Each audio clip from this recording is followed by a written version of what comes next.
can be contained. With AI, every day we'll gain. Embrace the tech, let innovation reign. Smash every challenge, break the chain. Fingertips, the future's clear. With AI insight, there's nothing to fear. With spreadsheets, smart lines, all aligned. New horizons await in digital design. Build, innovate, the vision's embrace. With AI power, call at each base. Crafting the story, let potential unchained. Driving distinction, innovation stay.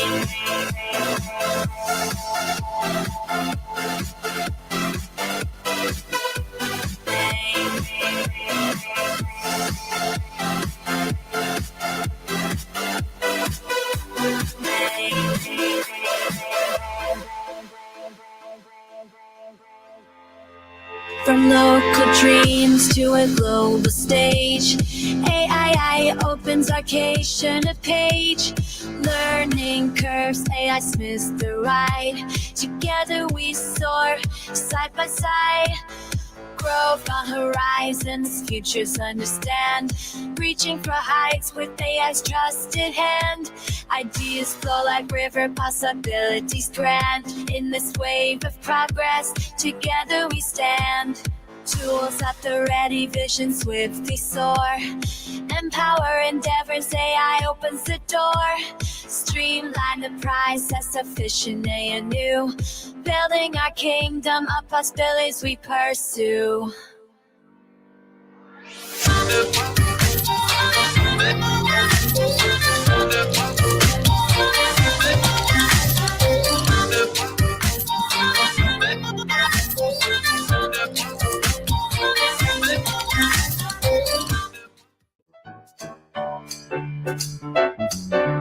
We'll serenade you with bytes and bits. Through wires and bytes, our melody fits. As virtual minstrels of this modern age, play rockers on a digital stage. We're pixelated poets strumming our dreams. Melodies flowing like data streams. Laughter's our chorus, sincerity our muse. In this brave new world, humor's our rule. In a digital space, and I'm writing lines with grace. Artificial brains and art will the future of the chart. Oh, it's AI on the mic tonight. Sing along, let's get it right. Robots grooving, feeling tight. Jokes on me are a delight.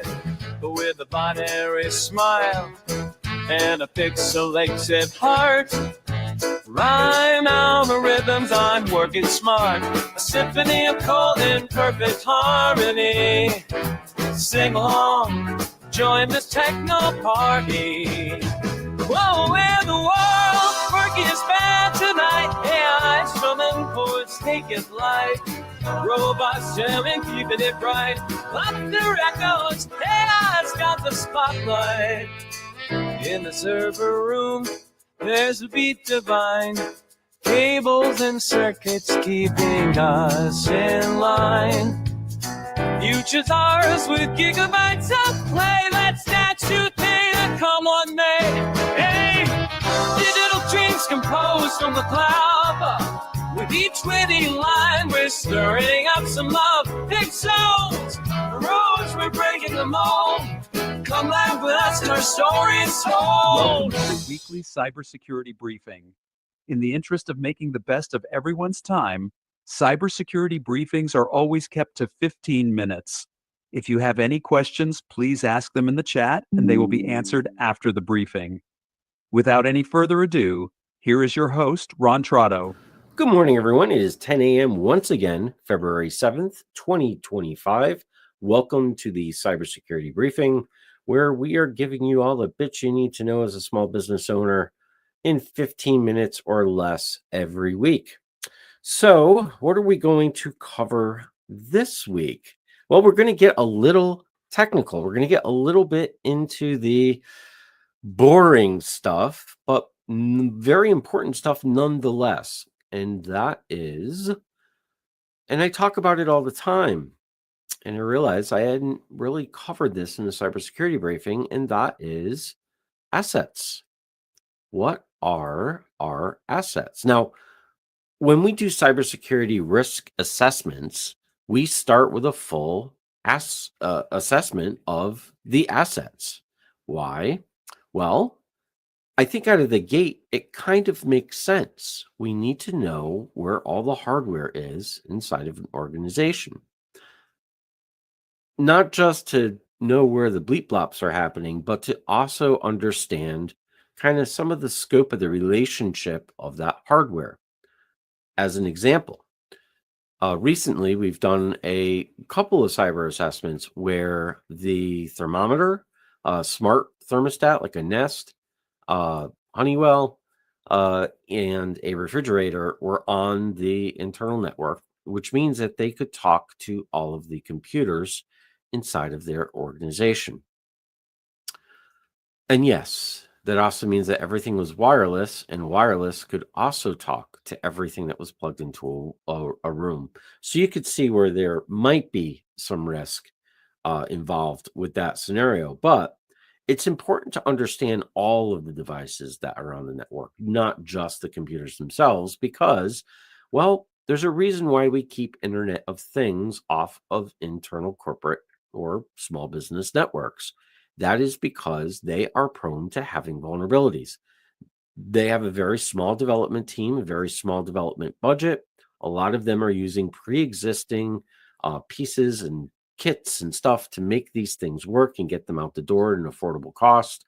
And then they are promptly forgotten about. So as the rest of the world is patching as they move forward, a lot of these devices never see a patch again ever in their entire life. So anything that's a vulnerability within them can become a long-term vulnerability. And that's why we like to keep the IoT out of networks, because they do present a danger. But we wouldn't know about that. We wouldn't be able to recommend that if we didn't have that assessment, if we didn't have that asset list of everything. Second reason, really, a better reason is, yes, we need to identify all of the machines that are in there for terms of like physical access, but we also want to know where all the data sits inside of a company. And I can't tell you how many times we've come across a storage closet that's got 3 or 4 computers in it, some of them being the old server, that have, clearly had company data on them, important company data on them. It was never sanitized, and they come from a day and age where data was not encrypted at rest, meaning that I could just take those drives out of that computer and mount them and get the data. So anyone coming in stealing those computers could get information. Not so bad for maybe a retail store, very bad for, let's say, a CPA. Social security numbers are social security numbers, folks. So it's important to keep that in mind when we're doing the asset inventory. We also want to make sure that we get everything that kind of maybe even was a hand-me-down to someone. Did it get cleared? If not, it's still potentially an asset, which is now turned into a major liability. So, we get that part. We get the physical asset part. Where people start to kind of not understand as clearly is software inventory, for a couple of reasons. Number one, why do we need to know that? Well, because software has vulnerabilities, and when we assess the asset, we also look at what version it's at. Has it been patched? Where is it installed? Who has access to it? Is control within that application managed? So if you have information in there where, a kind of 9 to 5 worker bee type has access to the same information where a manager does, that could be potentially an issue that has not been resolved. So, we need to get that information. But more importantly, especially nowadays, as we've moved to the cloud, we need an asset of all the cloud applications that are used. And this is where it kind of gets interesting because people are very much surprised. Now, we have software that can go in, it makes it very easy for us when we do assessments. We have software that sits on the computer that really looks at the day to day activities over a bit of time, and it will basically catalog all of the applications that are used. And some of those applications people don't even realize are applications like Facebook and LinkedIn. Just because you don't have it installed doesn't mean it's not an application, because that is a means of upload. You can move stuff out through that. Uh, so we need to be very cognizant of everything that our employees and our company is kind of on the exfiltration side. It's stuff that's going out the door. We need to be very aware of that, especially if you have data that is, well, sensitive. So why do we look at that and catalog this software? Uh, why are we looking at that? Well, let's talk about what we're really looking at, which is another asset type that we are looking to document, and that is actually your data. Your internal data, which is important to you and your business continuity, as well as your client's data, which you have involuntarily promised to be a good steward of when you took it. And there are, depending on the data, there are regulatory bodies that will kind of enforce that if you did a bad job in being a good steward. So we have to identify that as well. And that your data is another asset slash liability for the company. So we need to know where all of that is. And where it gets super interesting again is as we look at the cloud applications, we look at that inventory of applications, especially the ones that can hold data. We find that we are either collecting data or giving data to third parties that we just didn't realize at the time that we were doing. So, as an example, we had one instance where they were using a third party. They had tried out something in a third party for marketing, uh, and they had shared their entire contact list by signing in. Now, we found this because inside of Office 365, every time that you add something that's going to talk to Office 365, so if you use your Office 365 login, essentially to give that program permissions, we see that as an application, which is part of the gathering of applications that we look at. And we had this application. It was like, well, this application had a pretty large breach, a well-known breach. It happened quite some time ago. So we really need to look at the timeline of when the application was given, because guess what? The person had put all of their basically get granted the application permission to grab all of their Outlook contacts. The issue with this is that there was some sensitive data associated with fields inside of those contacts, which was given to a third party, which really had no contractual obligation to keep private. So, and that's another thing, I'm just going to throw that in here because it's another conversation that surprises people. When you are not paying for a service, we had this discussion with AI. If you're not paying for it, you or the data that you're providing, so either your behaviors, your usage, your something, or the data that's being provided to this application is the payment for using the application. Keep this in mind. Compute power is not free, folks, especially now. It's getting more and more expensive for compute power. So, if something's free, they're not doing it out of the goodness of their heart, because it's going to impact their pocketbook. They are collecting data. Keep that in mind, especially as small business owners, potentially giving these services data. Now, what do we do with all this? Like, why are we gathering all these assets? Because ultimately we are looking for the risk. We're looking for the liabilities that lie in the usage of these. We're looking to identify, those top 10 things. So, give you an example, online banking. That should be at the top of most companies' lists. Why? Because it's an application that gives direct access to the financial well-being of a company. So, in terms of business continuity, that's a pretty important one. And not only will we come back with, your regular 2FA, which I think every bank in the world,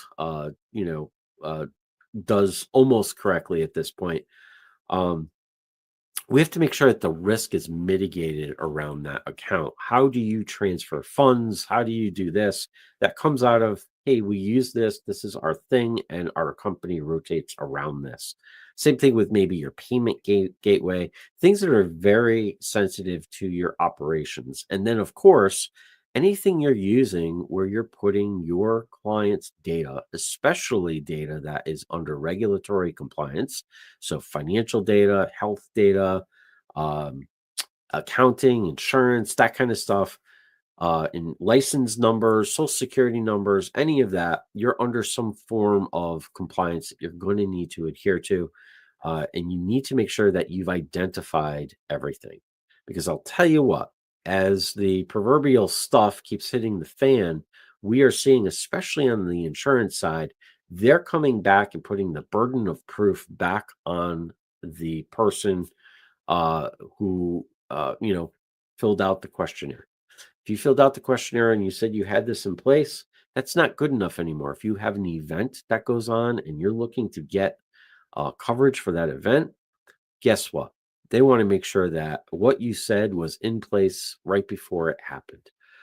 Same thing with the data. They want to make sure that you have a program in place that's identifying where data goes and policies in place that restrict either through just don't do this, and we're going to review if you did, and actual electronic policy that prevents people from doing certain things with data. They're coming back, and the burden of proof is on you. You need to prove that you've done it. Doing these assets is a big part of that. Doing these assets is also a big part of showing good cybersecurity hygiene.